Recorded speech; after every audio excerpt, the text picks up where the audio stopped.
it going? There, it's better. It's quiet. Oh, Tell me about your tractor, Steve. oh, this old International 434. You know, it's about a 43 horse diesel.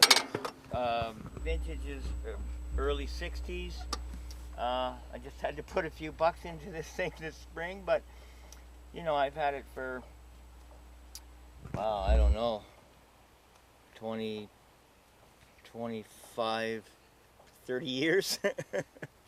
Anyway, it still moves. It still does its stuff. But never did have a bucket on the front, which was probably the biggest, you know, one of the biggest mistakes. But it's fine. It's got lots of high clearance. How important is it to you? This thing? Well, if this thing doesn't run, I gotta get somebody's that does. So it's fairly important that way. Yeah.